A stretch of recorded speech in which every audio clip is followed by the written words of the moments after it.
Hey, and welcome. Thank you for joining me on this very special topic that I'm going to cover today. Now, if you're listening or watching this on the YouTube, we're getting ready for HYROX at some point. Now, you could be months away or you could be in your final weeks. So all this information is going to be relevant even if HYROX is still in the future, because this is going to give you the insights on how to position yourself to best prepare.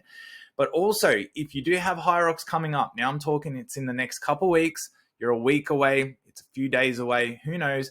This is going to help give you a lot of clarity. It's going to help make you focus on the things you need to not only physically get yourself in the best shape, but mentally as well, because HYROX and race day comes with a whole bunch of other challenges that you don't realize as the event gets closer. And this has definitely got to do with a lot of things in regards to mental preparation.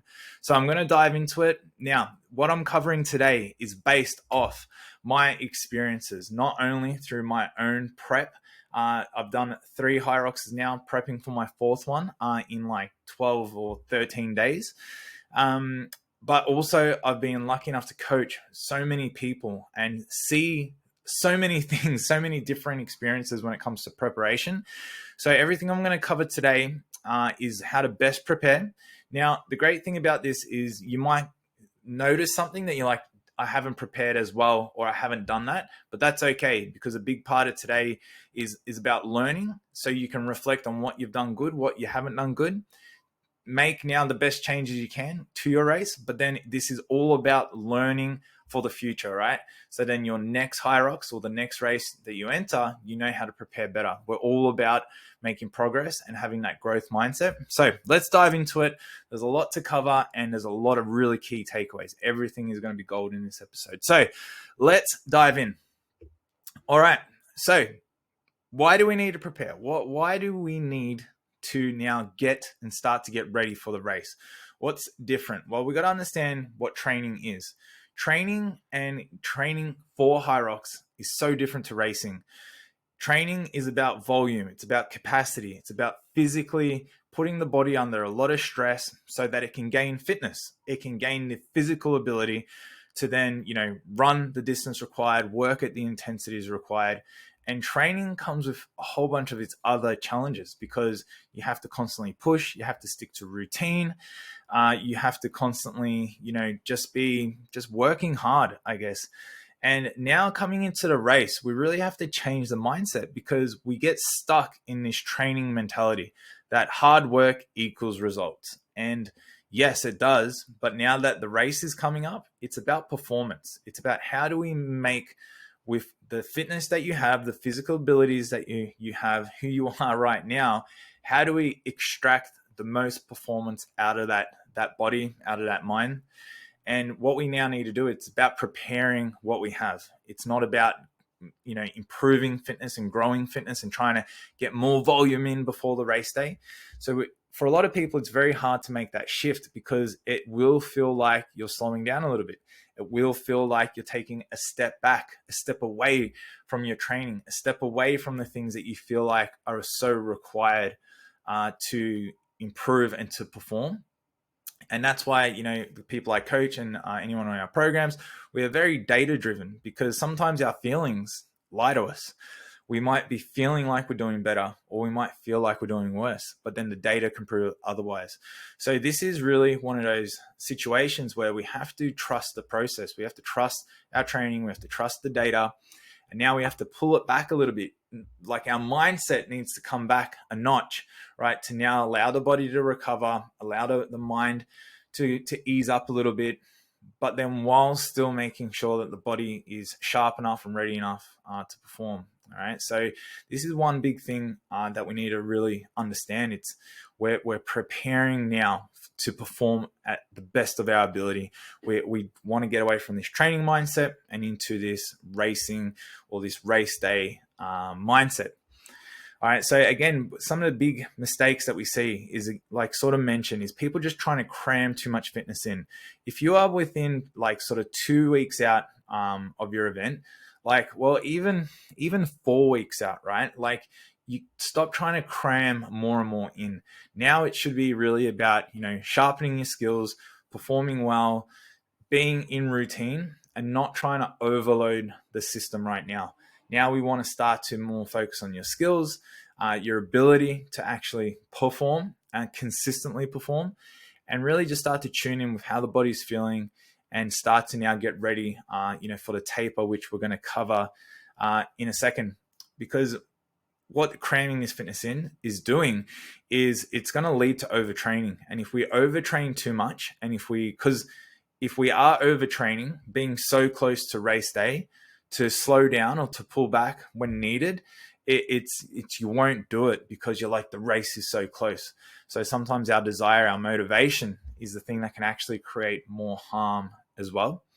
And by cramming too much in and doing too much, we can at this point, because again, probably our performance is at its highest, training volumes at its highest, and you're trying to do extra, like the quality can suffer a little bit, and you're more likely and more susceptible, right, then to injury, to niggles coming up. This can derail the whole HYROX race itself. So we really got to be careful in these final 4 weeks out.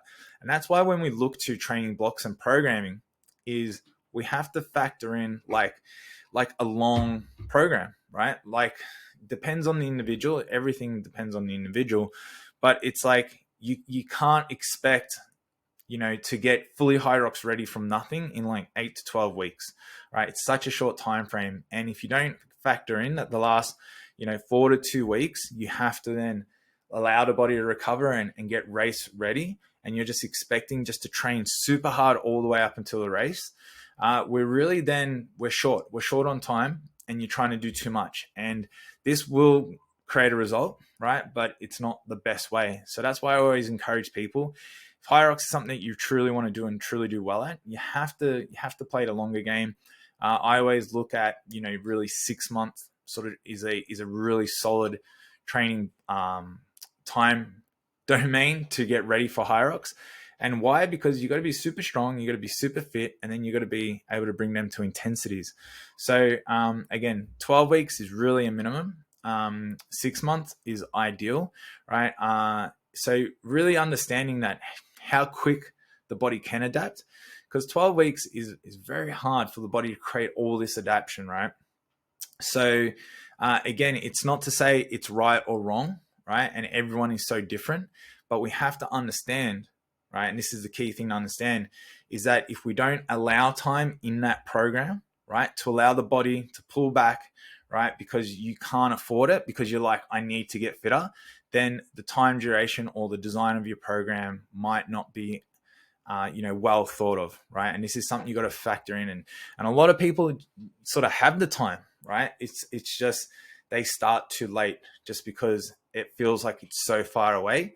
So that's why, trying to work on slow runs, trying to work on your strength months and months out, will allow you then to have this time to get into better shape for your race. So if you feel like you're burning out, if you feel like you're already overtraining and your race is coming up real soon, it can help you and serve you so much more to start to pull it back a little bit and to be kind to yourself and to let your body recover than to just keep the gas on and accelerating. Okay. And you can only find this out the hard way, but really understand that. I know it can be quite hard for a lot of people. All right. So understanding that the final training block, right, what we need to achieve in that final training block, again, is quality. It's good performance. We're not trying to do volume or capacity in our training, right? So that's in that last 4 weeks. And then we lead into the taper. So this is another really important part for preparing for your race. So what is tapering? Because a lot of people sometimes are new to tapering. They have no idea what it is. And that's basically just recovering the body, getting now the body up to peak state, 100% ready to race. So again, you've put your body under stress. It's coming out of final training block. It needs to recover now. Because training to a degree, you're probably only performing at 85, 90% of your capacity because you're constantly, sore, you're tired, you're fatigued. So now we need to let the body recharge. And this is what we call is the taper. So you're going to be shortening your training sessions. You're going to be decreasing the capacity in training. You might be putting more focus and emphasis to recovery methods. So saunas, ice baths, infrareds, massage, things like that. Now, when it comes to tapering, we got to understand it is not a recovery block. It is not a rest, right? And now I'm not going to, train. We still need to be sharp. We still need to be performing and still be at peak performance. So this is the balance, and this is where everyone is so different. So what we focus on with our training is we shorten some of the training sessions. We try to keep everything as routine as possible, but we just don't, do big hour 20 long sessions. They turn into 40-minute sessions, or the intensity of that session is lesser, right? But we want to make sure that our quality of movement, so, we might factor in some extra rest time and so forth, but while we are moving, we're moving at race pace, we're performing really, really well. And if any sort of niggles or anything, we don't start to feel right in the workout, we'll pull it up. We won't keep pushing through, where in training, we probably would just keep pushing through. So really, we've got to start to taper on all areas. So the body loves routine. So we've got to stick to the routine as close as possible, start to pull it back as far as volume, capacity, while still managing high quality efforts. In these taper weeks, again, we add in more recovery methods. So an extra sauna here, an ice bath there. Again, things that are going to allow the body to rest and recover, but not putting us into this recovery state where the body then wants to slow down, shut off. So we have to really balance the two. Now, everyone is so different.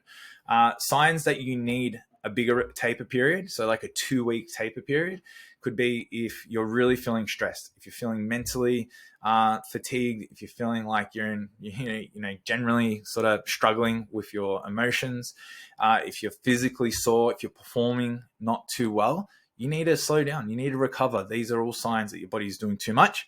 So signs that you only need a short taper, so like a good 7 days just to pull it back a little bit, is that you're performing well. You feel like your body's moving great. You're in a great mental position. So to take a 2-week taper at that point, it's not needed, because you're going to slow down too much, right? So we got to get that timing right. Okay, so this is really, really key. So, but not tapering at all. And again, like we said at the start, just accelerating all the way to race day.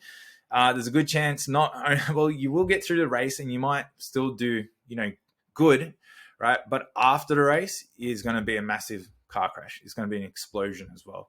And that can create like other really bad negative effects with the race as well. So that's why, we want to factor all this in. So not only can you perform your best, but you can actually have a pleasant experience along the way. So really make sure we're tapering. Is crucial, is absolutely crucial. All right, now race itself, mentally getting ready for the race, because like me, the last couple of weeks hit you and it's like, holy shit, the race is coming up. And this is where your doubts, your fears, your anxieties, did I do enough? Have I done enough? Am I ready? Holy shit, like it is so close. It is so normal to have all these questions and thoughts running through your mind, and it can really create a shit like stress. And even to some people, and I know people have had the conversation this week, they don't want to do HYROX. They're like, I don't think I want to do it. And it's not because they're not ready. It's not because they haven't trained enough. It's because they're just overthinking it now. They're stressed. They're worried about the race and if they can do well and if they've done enough and all those sorts of things. So we got to understand that part of mentally preparing is, I love this saying. It's like, don't see things worse than they are. Don't see things better than they are. Just see things for how they are. So we really now have to like start to zone in to the reality, to the situation, to what's coming up, where you are, and your expectations of race day. And if we really tune into that, to the present moment, where you are, we really can start to see that you're actually in a good position, or you're in the position you're at, and that's okay. And you can only do the best with what you have. So this is really where, and we have to learn, there's always teachings in this. Like this comes back to, again, the process, to your training. If you really feel stressed that you haven't done enough and you're not ready, then you have to acknowledge that I haven't done enough, that my training was either too short, or I didn't do what I planned to do, or I let other things get in the way, so forth. But that's okay. You just have to take responsibility for that and go, I'm coming into the race, not where I want to be, but am I going to die? Can I still do it? Can I still get through? Can I still have fun? Can I still, do it with my partner? Whatever it is, it's like you can. So you just have to change potentially what you're expecting out of the event, right? And really go back to the core of why you're even doing it. If you're doing it to set a world record and you haven't done the training, well then, yeah, maybe you don't want to do it because you're not going to set the world record, but then you have to go, why didn't I do the training? And so, if you're one of the very few people that are going for world records, I doubt you got that mindset anyway, but we get the point there. So we have to really, change, right, those negative thoughts, right, into empowering thoughts. And that just comes again with just changing the focus. And that's what it comes down to. A lot of times, what you focus on is what you feel. So if you're focusing on the negative, if you're focusing on the training you haven't done and the preparation that you feel like you're not at, it's like change it to the fun, to the day, to the excitement, to, wearing all your favorite active wear and getting cool photos and doing your best and getting yourself into that state. You will surprise yourself. There's so many people that I've seen who have convinced, and like they're telling me like it's fact that they're going to do so bad and they're not ready. And oh my God, they're going to embarrass themselves and all that. And then they go and they set their fastest time ever. And I'm like, what happened? So this is the thing. Sometimes we fail to trust the process. We fail to understand how much we've actually done in training, because the feeling, right? We feel like we're behind. We feel like it's hard. We feel like we're not performing better, but data could tell us otherwise. So you really have to reflect, right? And really just observe everything that you have available to you and let the facts, steer you in the right direction. So this is how we're going to start to mentally prepare for race day, right? And even just trying to focus on the mental side of things, maybe you might highlight areas that you now have time to work on. So it could be like, I just don't know the rules. I'm so uncertain about if I'm going to make a mistake. Read the rule book. I got videos, HYROX series. We got so many videos on all the penalties and all the rules. Study it. You got X amount of days to your race. So that reflection, but will tell you what to do, and then go do that. And if you do that, you'll feel better. And it's so you got to do something. All right. You got to do something. All right. Also, to help mentally prepare, if you're in taper week or if you're in your final training block, start to include things that can help reduce this stress and anxiety or this overthinking. So doing and incorporating more mindful activities, right? So you might be doing all this intense running and intense HYROX training, but maybe you just need to do some yoga, some Pilates. You need to do some meditating, some journaling, something that is going to slow you down, right? To gather your thoughts again and just allow you to center yourself. Because if you're not giving yourself that time, if you're too biased towards just intensity, right? Again, that's a very stressful and a hard position to maintain. So these things all matter because, again, we're not just on a physical journey. We're on a mental journey as well, all right? So getting ready mentally is huge. All right, what we're going to talk about now. Now, this is a question, surprisingly. Like, I'm surprised by this question because I wish people asked me more questions.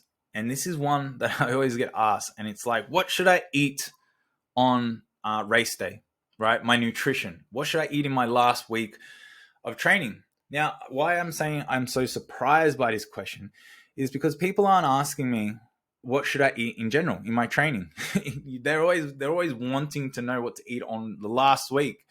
And my advice is so underwhelming because I'm like, the reality is in your last week, you shouldn't change anything. You shouldn't change much. And like, what do I mean by this? Is so our nutrition, our gut, our body's ability to process all these foods, right? It just can't be changed like that. So if you're used to eating a certain diet and then all of a sudden you change it and you add in different fruits and vegetables and carbs and all the intakes change, like you're going to be a mess, right? Your gut's going to be like, what's going on? Your mood's going to change. Your bowel movements change. Everything changes. And I don't believe this equals performance. I don't believe it. So I see a lot of people, and this is one point I'm going to cover, is like carb loading. Like HYROX, yes, it is an endurance event, right? Like it's over 60 minutes long. Technically our muscles store around 90 minutes of energy within it. So we're going to fully deplete muscles, right? We know that. So you need to be eating carbs, protein, fats. You need to be adequately fueled. But are we doing a 9-hour Ironman? Are we doing like a marathon? No, we're not. And it's like this idea of carb loading, right? And eating all this excess, eating in a surplus, it's only going to lead to, again, all the dysfunctions and problems in the last week, right? It's going to lead to adding extra weight. It's going to lead to, just changes in bowel movements. Now, this is really important because, have you ever like needed to take a shit before a race? Like if you change your bowel movements, you could completely put yourself in a bad position on race day. It's a true fact, right? So you want to be routine. You want to know when you're going to go toilet. You want to know when you're going to relieve yourself. You're going to want to know when to warm up. So these are the things that you don't really think about by changing the nutrition. All right. So you got to stick to your normal diet. One things that we definitely want to avoid, but in the last week, is things like junk food, is things like alcohol, anything that is going to hinder you, make you feel sluggish, again, upset your stomach. These are the things that are definitely in the last week, right? Especially race day. You should not be drinking before the race anyway. And so you got to just get yourself in a position just to feel good, right? Now, if you're not eating good amounts of carbs, protein, and fats, you got to change that right away, like right as soon as you hear this. So if you need more advice on that, you can reach out. There are so many resources online. It's not hard to find how much carbs, protein, and fats you need. But you need to be, like, the thing is with training as well. The training is more intense than the race day. Like if you're training 5 or 6 days a week, you need to be consuming a lot of food. You need good amounts of carbs. You need good amounts of protein. So the idea of like carb loading for race day, when you're tapering and when you're recovering, it's not needed. If you're eating a good amount of food to fuel your training properly so that you can make all the maximum gains from your training, you shouldn't need to change anything in race week. And by simply pulling back the volume, intensity, and the capacity, that should then fuel you adequately. You should have more than enough fuel in your muscles to sustain a HYROX. Another key thing that would play more of importance would be during the race. How are you refueling during the race is so key. Because again, and one thing that I've seen, and I hope someone can educate me otherwise, but everything I've seen, I don't know why people also, right, having all these gels before racing. And why I say it like that is I really want people to be like, before your race, you're fueled, right? So if you eat breakfast and you're eating your food, you have fuel in your body. If you're spiking your sugars before the race even starts, right? It's like your car's full of fuel and you're trying to put more fuel into the tank. It's not going to work. It's just going to spill out and it's going to cause a disruption to the system, right? So you got to make sure that intra is important. So you start your race, you get hydrated early on. So you're getting in fluids, electrolytes, and then you might bring a gel. You might bring some Sour Patch Kids, some lollies along the way, because as the fuel depletes, you got to then restore it. All right. So that's going to be really, really key for people, I believe, who are going close to an hour 30. People who are definitely stretching out towards the 2 hours is like scientifically, like you've only got 90 minutes of fuel stored max in the muscle. So you're going to need to put fuel back in if you want to keep performance high. And if you want to feel good throughout the race, keep your energy levels up. So again, hopefully that makes sense. Again, it's real brief, but it just allows you now to understand and just focus on what is the important factors. And race day fueling as well. The one thing you have to really plan against is you're not going to want to eat, because on the race day, you're so excited. So just really planning and bringing foods that are easy and simple, not having complex meals, is going to be really, really key. So again, you got to start incorporating some of these foods before your actual race day so that you can get used to it and you can understand the effect it has on your body. So if you eat like banana and rice cakes with honey, does it sit well in your stomach? Does it not? So you got to do this before the race day, because you don't want to find out the hard way on race day. Okay, there's some nutrition talk. All right, race day itself, it's here. We're preparing for the race. Race day has come, right? So how do we become confident on race day? What's the difference between someone who's completely shitting themselves and is so worried about their performance versus someone who is still, nervous, still anxious and excited in positive ways, but is also calm and calm enough and collected and just is going to have a really good race. And it comes down to strategy, right? You got to have a strategy. You can't go in there blind, right? And I know a lot of people, are looking at different things and have ideas, but you got to write it down. Write it down. Spend, 10, 20 minutes, like a week out, and fully write out your race plan. And also put some like backup plans in there if something goes wrong or something goes astray. Because we don't want to react on race day. We want to anticipate something going wrong and then having a plan so you can go and execute that right away. All right. So having a clear strategy for pacing, transitions, for where the effort is going to be applied. If you're doing doubles, you have to, get in sync with your partner, both coming together and going through a strategy, not you having an idea of a strategy and then the other person having an idea. And, I've seen this as well. People in doubles that don't really connect and train, talk or communicate a lot. They might train a lot together, but they don't have these talks. Literally are asking each other in the starting chute what they think they should do for the race or who's going to do what. It's like all this planning should be done well before the race. The race should all be purely focused about just getting yourself warmed up, ready to go and race.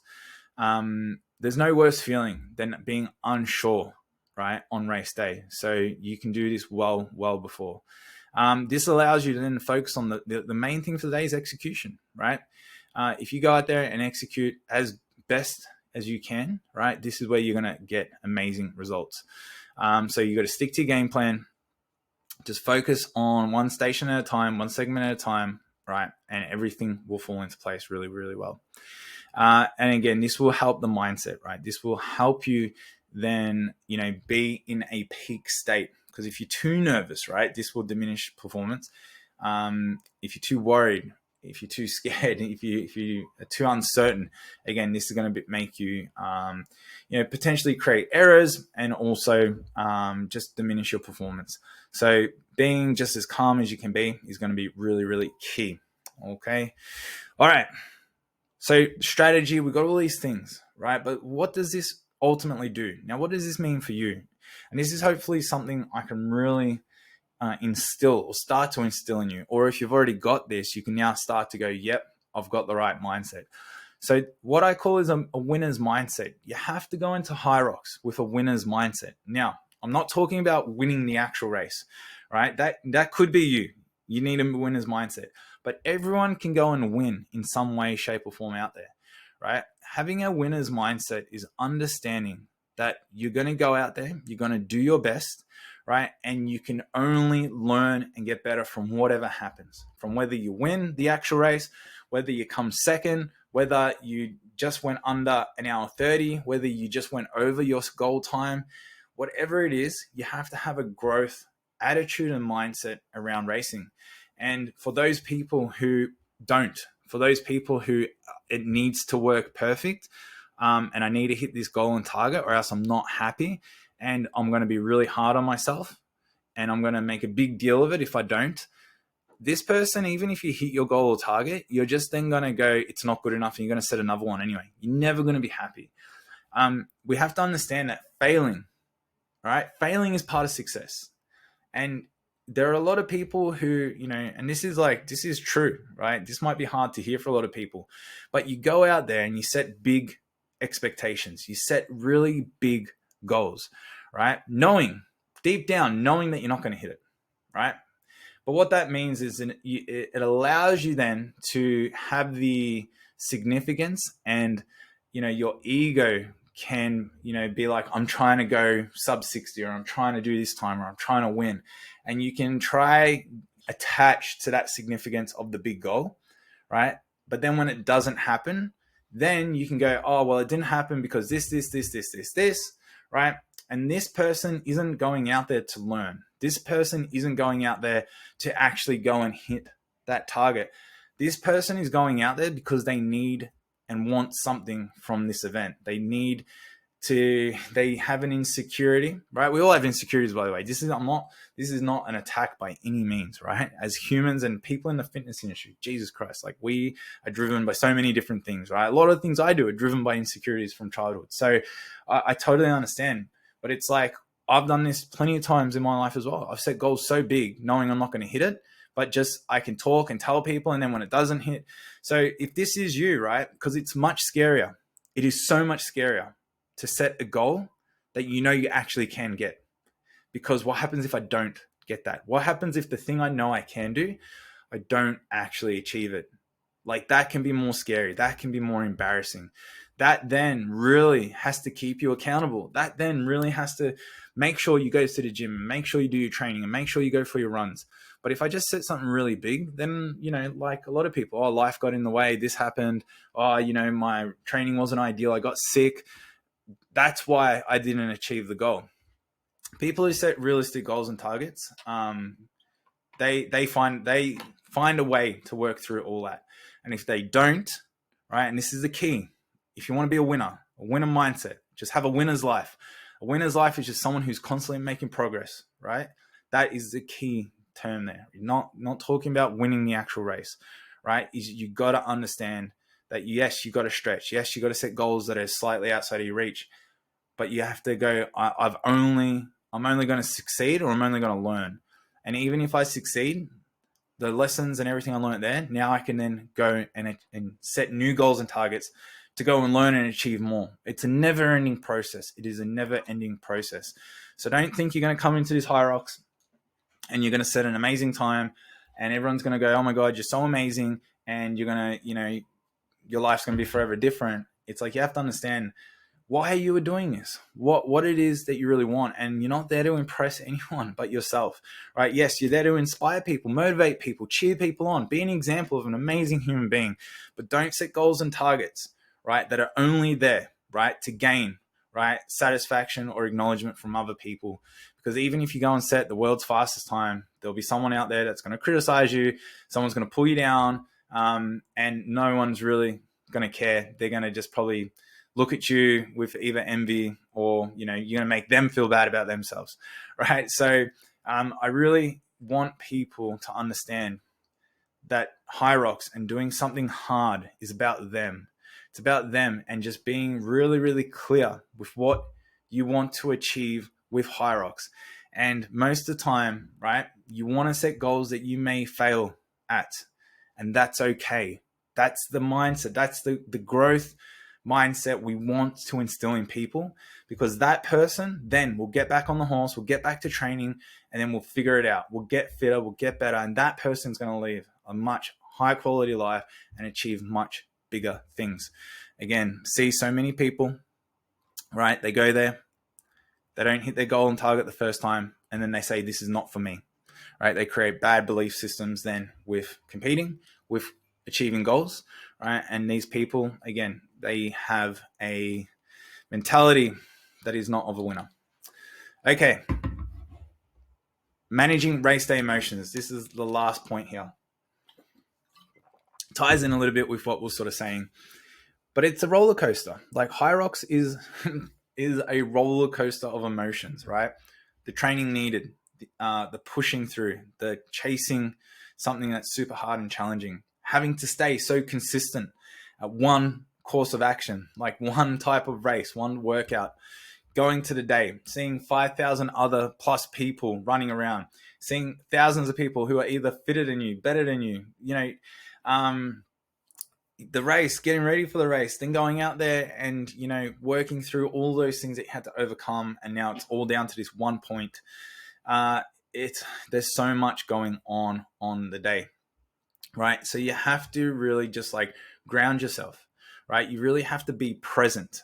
And a lot of times, the roller coaster of emotions comes from sometimes us being in a different, what we call like psychological timeline. We're either thinking too much in the future, too much in the past. This is either going to cause, anxiety, depression, fear, doubt. So we really just have to zone in to the moment, right? So on the race day, right? And again, this really comes back to some of the first points. You got to trust the process. You got to do the training to the best of your ability. And if you do that, right, or even if you haven't done that, you don't have to just understand and accept and acknowledge that today on the race day, I'm just here. I can't get any better. I can't get any worse. I'm just here, right, to do my best. And that is okay. I'm going to acknowledge the race. I'm going to acknowledge the people that are here. I'm going to have fun. I'm going to soak it all in. I'm going to take my winner's mindset and understand that, you know what, I've got a lot to learn, right? I've got a lot that I might surprise myself with as well, because I might also think that I'm worse than I am, right? But I'm not. So let the day unfold. Let the day show you and teach you, right? So that's kind of like, at that point, you're just a passenger. Like, you really are just a passenger, just there for the ride of the day, and just, you know, soak it all in. Because if we can't absorb these moments in life and just really be present, then you're failing really to experience the event, experience racing. Which, you know, I think is the greatest gift of doing all of this. So things that can help you: some positive self-talk, all right? Get out of that negative mindset.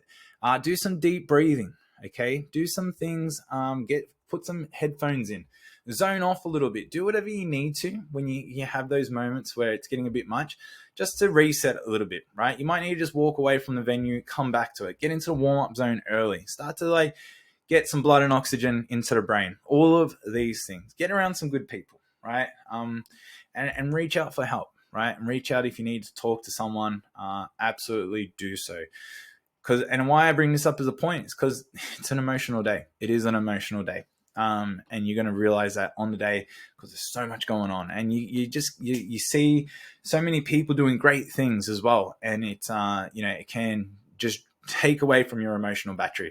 So really important to do as well before a race is to make sure that you do put yourself in a quiet spot so you can get ready for your own race. Because if you've been watching people all day, and if it's a 2-day event and you're there on the second day, it's like that can be quite fatiguing as well. So you've got to take that into consideration. Guys, there we are. How to prepare for HYROX Race, right? There's a lot of key points there. As always, if you need help with anything that we've covered here today, you can actually get in touch with myself. You can either comment through the YouTube or the podcast channel, wherever this is being placed. But we also have a free HYROX group, HYROX Heroes. We have a free community, and in there I post videos like this. We post lots of other insights, right, that help you with your HYROX. And you can message me directly. You can message me on the community forum, but also we have, like, I think just under 940 people in there as of this video. So there's so many people from all around the world that chip in and can answer your questions too and help you, and understand that everyone's going through all this stuff as well. So the link is in the description below. You can join the free group. And if you really want to take your HYROX to another level, you're like, geez, I don't know what all these training blocks and tapering and all this means, and I just feel a bit lost with it. We actually also provide programming, right? We have our HYROX programs. We have from 12 months out, 12 weeks out, 4 weeks out, whatever it is, whatever situation is, we have a plan to get you in the best HYROX shape possible. But also, more important to that, you get coaching. You get coached by myself directly as well, to talk to and to really make your experience more tailored to you as well, because everyone is so different. There's not one way to do HYROX, I can guarantee that. So guys, links are all down below. But other than that, thank you so much for tuning in, and best of luck for your HYROX, wherever it is. Get in prepared, and I cannot wait. Please share your results. And yeah, other than that, guys, keep training hard. We'll see you at HYROX real soon.